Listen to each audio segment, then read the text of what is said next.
Hi అండి, అందరికీ నమస్కారం. Welcome back to my channel. ఈరోజు వీడియోలో అందరికీ ఎంతో ఇష్టమైన ఉగాది స్పెషల్ నేతి బొబ్బట్లు ఎలా తయారు చేసుకోవాలో చూపిస్తాను. మనలో చాలామంది అనుకుంటూ ఉంటారు, బొబ్బట్లు తయారు చేసుకోవడానికి లోపల మనము స్టఫ్ చేసే స్టఫింగ్ చాలా కష్టమని, కొద్దిగా జారుగా వస్తుందని లేదా గట్టిగా వస్తుందని అనుకుంటూ ఉంటారు కదా. సో అయితే ఈ వీడియో చూడండి, పర్ఫెక్ట్గా ఎలా తయారు చేసుకోవాలో మీకే అర్థమవుతుంది. ఇక్కడ నేను బొబ్బట్లు తయారు చేసుకోవడానికి ఫస్ట్ ఒక కప్పు శనగపప్పుని యూజ్ చేస్తున్నాను. ఇక్కడ నేను శనగపప్పుని 1 గంట పాటు ఇలా నానబెట్టుకోవాలి. 1 గంట నానబెట్టుకున్న తర్వాత అదే వాటర్తో మనము ఒక కుక్కర్ తీసుకొని వాటర్ ప్లస్ నానబెట్టుకున్న పప్పు కూడా అందులో వేసుకోవాలి. ఒక 2 కప్పుల దాకా మనము వాటర్ యాడ్ చేసుకొని కుక్కర్ మూత పెట్టుకొని మనము ఒక విజిల్ వచ్చేంత వరకు మీడియం ఫ్లేమ్లో ఉడికించుకోవాలి. తర్వాత అది అలా ఉడుకుతూ ఉండగా మనము పిండిని కలుపుకుందాం. ఒక వెడల్పాటి బౌల్ తీసుకొని అందులో 1 కప్పు మైదా, 1 స్పూన్ దాకా సూజీ లేదా మనం బాంబే రవ్వ అంటాం కదా, అది కొద్దిగా సాల్ట్ యాడ్ చేసుకొని ఇవన్నీ మిక్స్ చేసుకోవాలి. ఈ బాంబే రవ్వ యాడ్ చేయడం వల్ల మంచి క్రిస్పీనెస్ వస్తుంది ఈ బొబ్బట్లకి. ఇప్పుడు మనము వాటర్ కొద్దిగా యాడ్ చేసుకుంటూ ఇలా వీడియోలో చూపిస్తున్న విధంగా పిండిని కలుపుకుంటూ మనము రెడీ చేసుకోవాలి. ఇలా పిండి కలుపుకున్న తర్వాత మనము పిండి కొద్దిగా మునిగేంత వరకు ఆయిల్లో ఇలా మనము దీన్ని నానబెట్టుకోవాలి. అప్పుడే బొబ్బట్లు మనకి బాగా క్రిస్పీగా మెత్తగా వస్తాయి. చూసారా, బాగా మనము ప్రెషర్ పెట్టి పిండిని బాగా కలుపుకున్న తర్వాత మూత పెట్టుకొని 1 గంట పాటు మనము పక్కన పెట్టుకోవాలి. ఇప్పుడు పప్పు ఉడికిపోయింది, చూద్దాం. కుక్కర్ మూత ఓపెన్ చేసుకొని చూసారా, పప్పు ఈ విధంగా ఉడికితే పర్ఫెక్ట్గా మనకు స్టఫింగ్ తయారు చేసుకోవడానికి సరిపోతుంది. ఇప్పుడు వాటర్ అన్నీ వంపేసుకోవాలి.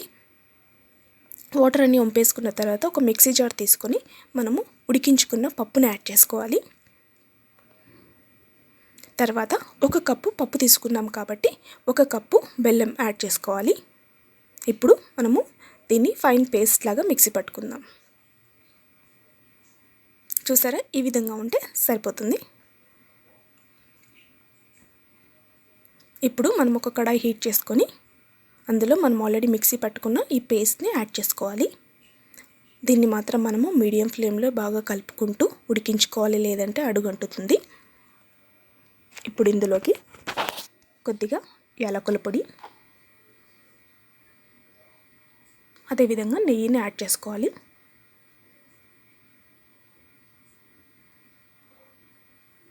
నెయ్యిని యాడ్ చేసుకున్న తర్వాత బాగా మిక్స్ చేసుకొని మనము కలుపుకుంటూ ఉడికించుకోవాలి. చూసారా, అడుగంటకుండా మధ్య మధ్యలో కలుపుకుంటూ మనము ఈ స్టఫింగ్ని రెడీ చేసుకోవాలి. ఇప్పుడు చూసారా, ఆల్మోస్ట్ ఇది దగ్గర పడుతుంది. ఈ స్టేజ్లో మనము స్టవ్ ఆఫ్ చేసుకోవాలి. స్టవ్ ఆఫ్ చేసుకొని మనము దీన్ని ఇలా అంచుల వెంబడి ఇలా స్ప్రెడ్ చేసుకొని ఒక 10 నిమిషాల పాటు అలాగే వదిలేస్తే కొద్దిగా చల్లారుతుంది. ఇప్పుడు చల్లారింది, చూడండి. ఈ విధంగా ఉంటే సరిపోతుంది. ఇప్పుడు మనము చేతికి నెయ్యిని కానీ నూనెని కానీ అప్లై చేసుకొని చిన్న చిన్న బాల్స్ లాగా రెడీ చేసుకొని పక్కన పెట్టుకోవాలి. మీరు బొబ్బట్లు పెద్దగా చేస్తూ ఉన్నట్టయితే, చేయాలి అనుకున్నట్టయితే మీరు పెద్ద సైజ్ బాల్ లాగా తయారు చేసుకుంటే సరిపోతుంది, లేదా చిన్నగా చేసుకున్నా సరిపోతుంది. ఇప్పుడు చూసారా, 1 గంట పాటు నానబెట్టుకున్న పిండిని మనము ఒకసారి బాగా మిక్స్ చేసుకోవాలి. ఈ విధంగా మనం చేసుకునే బొబ్బట్టు సైజుని బట్టి పిండిని తీసుకోవాలి. ఇక్కడ నేను బటర్ పేపర్ని యూజ్ చేస్తున్నాను. ఇలా వీడియోలో చూపిస్తున్న విధంగా మనము పిండిలో మనము స్టఫింగ్ చేసుకొని బొబ్బట్లు చేసుకోవాలి. పిండి ఎక్స్ట్రా అనిపిస్తే కొద్దిగా తీసేయచ్చు.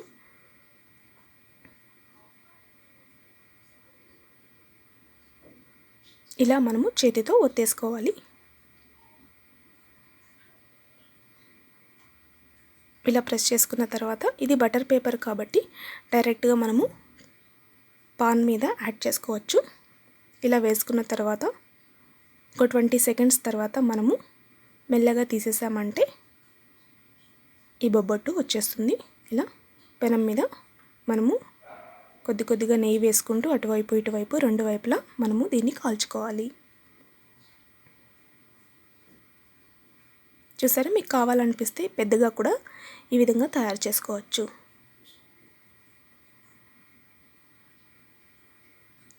ఇప్పుడు ఒక పద్ధతి చూసాం కదా, నెక్స్ట్ ఇంకొక పద్ధతిలో మనము బొబ్బట్లు ఎలా తయారు చేసుకోవాలో చూద్దాం. ముందుగా ఇలా పిండిలో స్టఫింగ్ని రెడీ చేసుకోవాలి.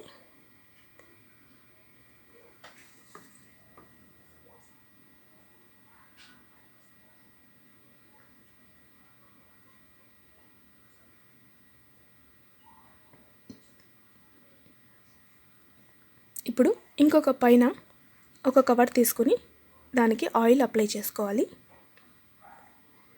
ఆయిల్ అప్లై చేసుకొని మనము ఇలా పిండిని వీడియోలో చూపిస్తున్న విధంగా మెత్తగా మనం ప్రెస్ చేసుకుంటూ, మనకి ఏ సైజ్ అయితే బొబ్బట్టు కావాలనిపిస్తుందో ఆ సైజులో మనము దీన్ని ఇలా ప్రెస్ చేసుకుంటూ రౌండ్ షేప్గా మనము ప్రెస్ చేసుకుని రెడీ చేసుకోవాలి.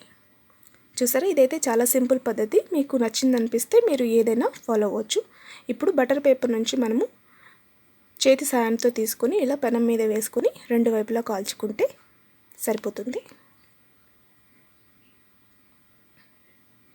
అంతేనండి, ఎంత సింపుల్గా మనము ఉగాది స్పెషల్ బొబ్బట్లు ఇంట్లోనే తయారు చేసుకోవచ్చు కదా. ఫ్రెండ్స్, ఎలా ఉంది ఈ వీడియో? మీకు నచ్చిందా? నచ్చినట్టయితే మీరు కూడా ఈ రెసిపీని ట్రై చేసి మీ ఫ్యామిలీ మెంబర్స్తో ఎంజాయ్ చేయండి. Thanks for watching. Bye, take care.